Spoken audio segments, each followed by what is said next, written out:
नमस्कार विद्यार्थी मित्रों, ધોરણ 10 વિષય હિન્દી નું લેવાયેલ પેપરનું સંપૂર્ણ સોલ્યુશન આજે આપણે આ વિડીયોની અંદર જોવાના છે। તો વિદ્યાર્થી મિત્રો આ વિડીયોને અંત સુધી જોજો। તો શરૂઆત કરીએ। विभाग ए जो गद्य विभाग હતો ને એમાં निम्नलिखित प्रश्नों के नीचे दिए गए विकल्पों में से सही विकल्प चुनकर उत्तर लिखिए। तो यानी अंदर पहलो प्रश्न હતો कि बूढ़ी काकी को पतलों पर से जूठी पूड़ी के टुकड़े खाता देखकर कौन सन्न रह गया। तो आनो जो साचो जवाब है ए बी आवे रूपा। ત્યારબાદ બીજો પ્રશ્ન છે कि मेरी वेशभूषा ही इस बात का परिचय देती है कि मैं यहाँ का निवासी नहीं हूँ। यह वाक्य कौन किससे कहता है। तो साचो उत्तर है बी, दंतुल कालिदास से कहता है। तीजो प्रश्न है कि लाला सदानंद के कहने पर सादीराम ने पत्रिकाओं के चित्रों का क्या किया। तो साचो जवाब आवे छे एल्बम बनाया। આગળનો પ્રશ્ન છે કે સહી વિકલ્પ ચૂનકર रिक्त स्थानों की पूर्ति कीजिए। અને એમાં ચોથી ખાલી જગ્યા છે કે ખાલી જગ્યા कंपनी के विज्ञापन में लिखा था कि महिला उम्मीदवार आवेदन न करे। तो जवाब साचो है टेल्को कंपनी। पांचमो प्रश्न है कि प्रोफेसर रामिस का ड्रीम प्रोजेक्ट कौन सा था। तो उत्तर साचो आवे छे मानव प्रक्षेपण यंत्र बनाना। छठो प्रश्न है कि राम प्रसाद बिस्मिल के गुरु का नाम क्या था। तो साचो उत्तर आवे छे सी, सोमदेव।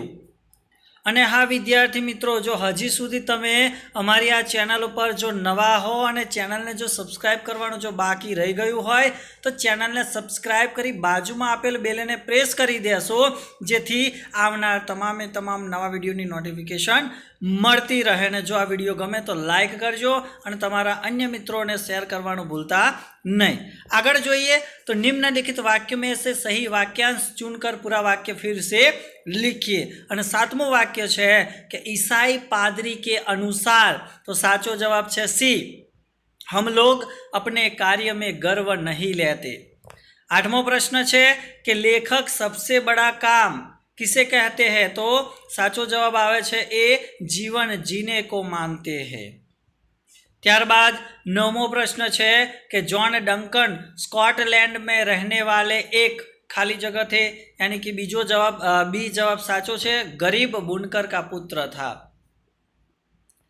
आगळनो है कि निम्नलिखित प्रश्न के उत्तर एक एक वाक्य में लिखिए। और एमां 10मो प्रश्न है कि लेखक श्री प्रकाश के अनुसार सच्चा देशभक्त कौन है। तो तेनो साचो उत्तर है कि जो अपना कर्तव्य ठीक से करता है वही सच्चा देशभक्त है। 11वां प्रश्न है कि बिस्मिल की माताजी का सबसे बड़ा आदेश क्या था। तो उनका सबसे बड़ा आदेश यह था कि उनके द्वारा किसी की प्राण हानि न हो। त्यारबाद प्रश्नों के उत्तर 2-3 वाक्य में लिखिए कि बूढ़ी काकी कब रोती थी। અને એના અથવાણી अंदर आप्યું છે कि आंतरिक गीत के अनुसार खुश रहना नैतिक उत्तरदायित्व है और कैसे।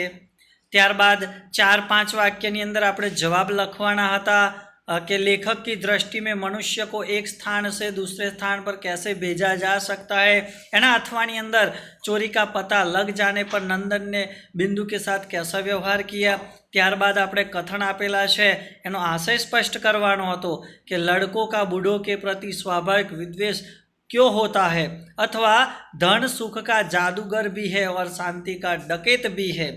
त्यारबाद विद्यार्थी मित्रों विभाग बी जो पद्य विभाग है एनी चर्चा करिए। तो आपणे विकल्पों साचा विकल्प शोधीने जवाब लखवाना है।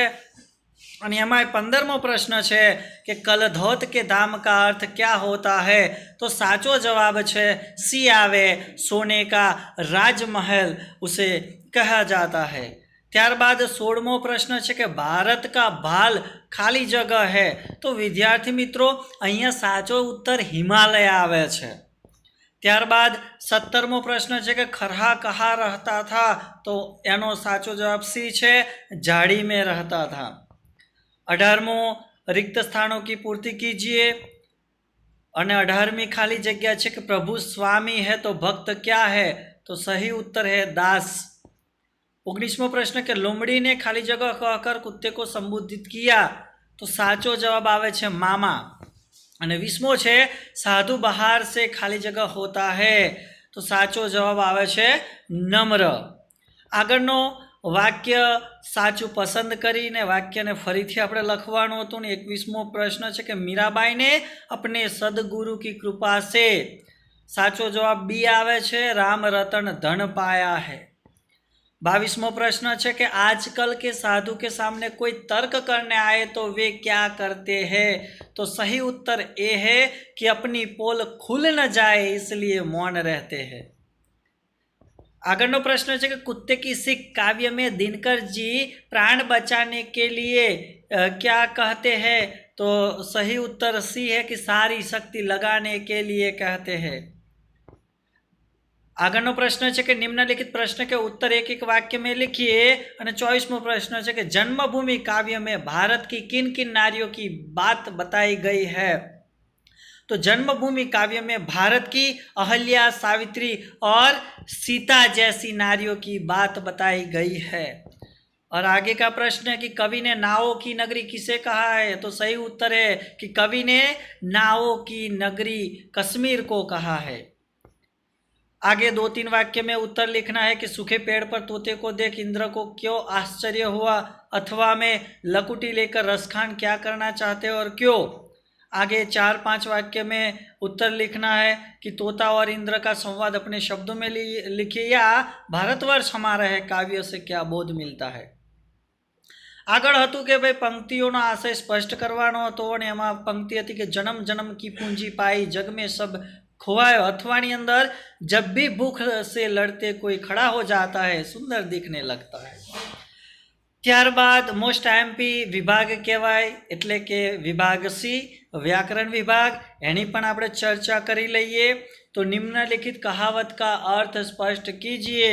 અને એમાં 29મો હતું કે लातों के भूत बातों से नहीं मानते, તેનો अर्थ એવો થાય છે કે बुरे लोगों के साथ बुरा व्यवहार करने से सही नतीजा निकलता है।